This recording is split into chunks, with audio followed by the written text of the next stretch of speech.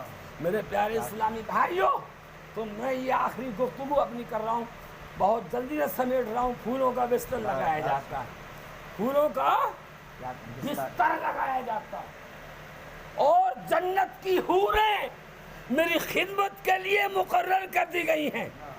اللہ اکبر۔ پتہ نہیں میرے رب کو کون سی ادا پسند آ جائے، کب کون سی بات پسند آ جائے۔ روزانہ تو بیٹے نے کہا بہت بڑے عالم دین کی بات کر رہا ہوں میں، ہاں بہت بڑے عالم دین کی بات کر رہا ہوں، جن کی بات کر رہا ہوں۔ انہوں نے پوچھا امی جان کوئی حاجت ہے آپ کی، کوئی حاجت ہے آپ کی مجھ سے؟ کہا ہاں بیٹا ایک حاجت ہے، اور وہ یہ کہ جیتے جی میری قبر میں آنا مت چھوڑنا، جیتے جی قبرستان آنا بند مت کرنا، زندگی بھر جب تک زندگی ہے بیٹا محبت اللہ کے سائے کو رکھے، جیتے جی میری قبر پہ آنا بند مت کرنا۔ انہوں نے پوچھا امی جان میرے آنے کا تمہیں علم ہو جاتا ہے؟ میرے آنے کا میں آتا ہوں، تم تو ہزاروں من مٹی کے نیچے ہے، تمہیں داب دیا گیا ہے، تمہیں کیا علم ہو جاتا ہے؟ انہوں نے کہا بیٹا وہ جو دوا ہے مٹی کے اندر، وہ جسم ہے جو گل سڑ گیا، اللہ نے میری روح کو اس سے بہتر جسم عطا فرما دیا۔ اللہ اکبر، اللہ اکبر۔ اور سنو بیٹا، آتے تو تم میری خبر پر ہو، مجھے تو خوشی ہوتی ہے، لیکن میرے جتنے بھی آزو بازو کے میرے مردہ پڑوسی ہیں، تجھے دور سے دیکھ کر مجھے مبارکباد پیش کر، تجھے دور سے دیکھ کر مجھے مبارکی دیتے ہیں کہ تو کتنی خوش نصیب ہے کہ تیرے گھر سے اللہ اکبر اللہ ہدیوں کا تحفہ لے کے آ رہا ہے۔ ارے قرآن تیری قبر پہ کھڑے ہو کے پڑھے گا، درود تیری قبر پہ کھڑے ہو کے پڑھے گا، قل تیری قبر پہ کھڑے ہو کے پڑھے گا، فائدہ پورے قبرستان کے مردوں کو ملے گا۔ اللہ اکبر، اللہ اکبر۔ تکبیر، نعرہ رسالت، نعرہ غوث، مسلک اعلی حضرت، حضور تاج السریہ، نعرہ تکبیر۔ کیا کہنے کا، پڑھتے میری قبر میں ہو، فائدہ پورے قبرستان کے مردے اٹھاتے۔ اللہ اکبر۔ ایک صحابی نے کہا یار لوگ پڑھنے والے کے لیے کیا اجر ہے، پڑھنے والے کو، اور جسے کچھ یاد ہی نہیں ہے وہ کیا کرے؟